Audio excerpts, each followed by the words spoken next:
अगर आप जीवन में कुछ सीखना चाहते हैं तो जीवन आपको एक छोटी सी सिखा देती है।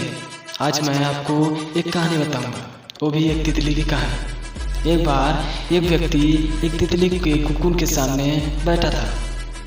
कुकुन यानी कि जिसमें से तितली बाहर निकलकर उड़ सके, और वह व्यक्ति उसे देख रहा है और वह वहीं बैठा है क्योंकि उसे तितली को बाहर निकलकर उड़ते हुए देखना था।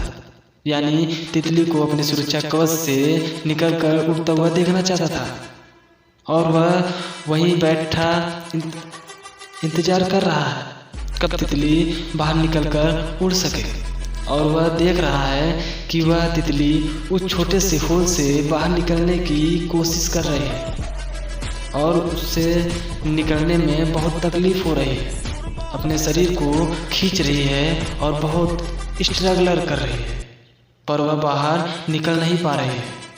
कुछ देर बाद उस व्यक्ति ने देखा कि तितली ने अपने कोशिश करना बंद कर दिया, मानो कि वो हार मान गई हो या वह फंस गई हो। और उस व्यक्ति ने देखते देखते उस पर दया आ गई। उसने एक कैंची ली और उस कुकुन का जो आखिरी हिस्सा था उसे काट दिया। काटने के बाद वो तितली बड़ी आसानी से बाहर निकल गई, लेकिन बाहर आने के बाद वह देखता है कि उसका शरीर छोटा हो गया है, पंख मुरझा गए हैं। फिर वह व्यक्ति नीचे बैठ गया और इंतजार कर रहा है कब ये तितली अपने पंख खोलकर उड़ने लगे, पर ये फिर कभी नहीं हो सकता। क्योंकि भले उस व्यक्ति के मन में बहुत दया थी और दया के चलते उसने उस हिस्से को काटा था, लेकिन वो ये जान ना सका कि जो वो स्ट्रगलर और इतना मेहनत जो कर रही थी वो भगवान का तरीका था। उसके शरीर से एक शक्ति उसके पंखों तक पहुंच सके, तब जाकर उसके पंख उड़ने के लिए तैयार हो सकते थे।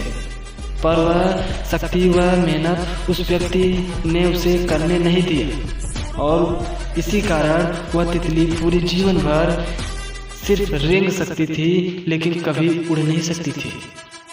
और हमारा भी जीवन ऐसा ही है। हमारे जीवन में जो प्रॉब्लम आती है, जो परेशानियां आती है, वो आगे जाकर हमें मजबूत बनाती हैं और हमारी शक्ति बढ़ाती हैं। इसलिए बहुत ज़रूरी है कि अपना तकलीफ और अपना प्रॉब्लम, परेशानियाँ, अपना स्ट्रगलर हमें खुद ही करना चाहिए, ना कि किसी का मदद लेना चाहिए।